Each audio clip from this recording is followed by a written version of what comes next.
pritet që sot me shumë mundësi Berisha të bëjë të ditur datën e protestës së radhës.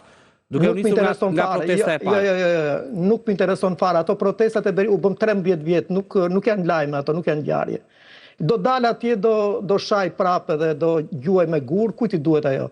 Protesta bëhet, ose protesta ka kuptim, kur ka një shënjueshmëri të tillë që prek popullin opozitar aty ku është. Është mblidhen 200 veta të zëmëruar, pse Berisha nuk është marri pandehur, pse Berisha është përjashtuar nga komunikimi politik ndërkombëtar, pse Berisha nuk e përfill njeri, nuk e do asnjë njeri nga ndërkombëtarët, e duan vetëm 200 veta. Ky nuk është lajm për shqiptarët. Atë punë do bëjnë ata derisa Berisha të ketë jetë biologjike tash. Ky nuk është, nëse opozita nuk organizohet ndryshe, çfarë do bëjmë atëherë? Do jetojmë me komunikatat që boton qeveria, do analizojmë ato. Ky nuk është lajm më kupton. Po si duhet të organizohet opozita? Unë kam pyetur, në fakt ju e cekët pak më parë që një grup i shoqërisë civile që përbëhet nga 4 veta kanë bërë një propozim, por partitë e tjera kanë kushtet e tyre që të bashkohet ky front opozitar. Nuk është punë e jona kjo, më kupton. Opozita ka shumë resurse. Opozita ka Lulzim Bashën që është një gjumë. Opozita ka dhe aktorë të tjerë.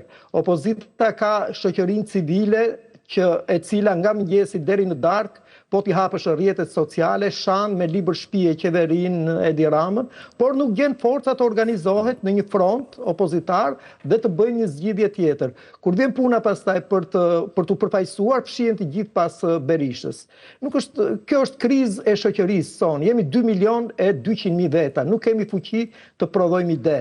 Nuk kemi fuqi të nxjerrim një klasë tjetër politike që të na përfaqësojë. Jemi të dënuar që të mbetemi peng i këtyre narrativave, i këtyre njerëzve të çmendur që shkojnë deri këtu, falsifikojnë edhe biletat, falsifikojnë emrat. Tash çfarë pret nga ky kryetar partie, që falsifikon, shkon i zë vendin asaj, e merr atë si babysitter me vete, Albana Bokshin, shkon atje në një sallë bosh edhe mban fjalime si Don Kishotin, kupton? Çfarë të them unë ty?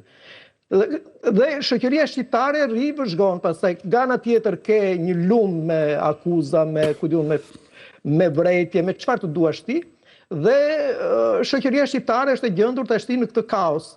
Është një qeveri që duam apo s'duam ne e përfaqëson Shqipërinë në mënyrë mjaft të mirë, ka kusuret e saj që i ka çdo qeveri që rrigjatë në pushtet, ka përballë një organizatë siç është Spaku që po e masakron dhe që po bëhet problemi madh nga të gjithë ndërkombëtarët, dhe për këtë duhet të më kishe pyetur i dashur se kam qenë i pari. Kam 3 pyetje këtu. Jo, kam qenë i pari kur është ndaluar Erion Veliaj, kam qenë ndër të parët që kam parashikuar këtë katastrofë që po e vënë re të gjithë sot. Që kam thënë që SPAK është një organizatë që vepron me urdhra politika apo me akmarrje personale, që s'ka të bëjë reforma drejtësi në pjesë dhe të saj është e dështuar, dhe që sot burgjet po mbushen plot. E kam ndjekur të çështje dhe ja ku erdhëm tek ato fjalë që i kam thënë që në mars edhe në prill, kur më turrën pastaj të gjithë këto rrjetet sociale se Yzeri, nga i merr urdhrat politik SPAK për shembull. U rrjeshtuan. Urdhrat politik SPAK-u, ta them unë, i merr nga ata prokurorë që kanë qenë pranë Berishës.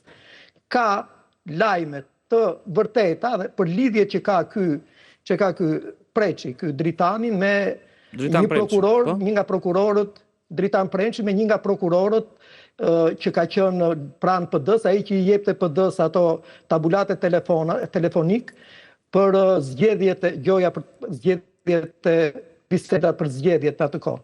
Ky Dritan Preçi dhe ai tjetri Olzdado janë fanatik të Partisë Demokratike, kanë qenë forumin rinor të Partisë Demokratike, janë katapultuar atje me lidhjet okulte të Ina Ramës. Ina Rama ka përgjegjësinë themelore që i ka katapultuar atë. Olzdadon e ka marrë bëri prokuror pa qenë asnjë ditë prokuror, duke shkelur ligjet.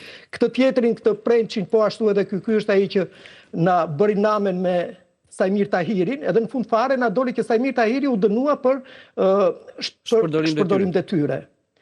Pra, këto janë, si të thuash, këto janë investigime që duhen bërë për ta shëndoshur shoqërinë dhe për t'u marrë me problemet reale. Ndërkohë që kemi lënë rrugëve një njeri që shkon edhe në Bruksel, që ka bërë krime që i njohin të gjithë. Ka 4 të vrarë në bulevard, ka Gërdecin, ka qindra gjëra. Ju tash i mbani atje dhe thoni që lideri i opozitës. Cili lideri i opozitës? Cili lideri i opozitës? Ai lideri i opozitës është një figurë kriminale akuzuar për vepra të tilla që i din të gjithë. Dhe SPAK-u hesht.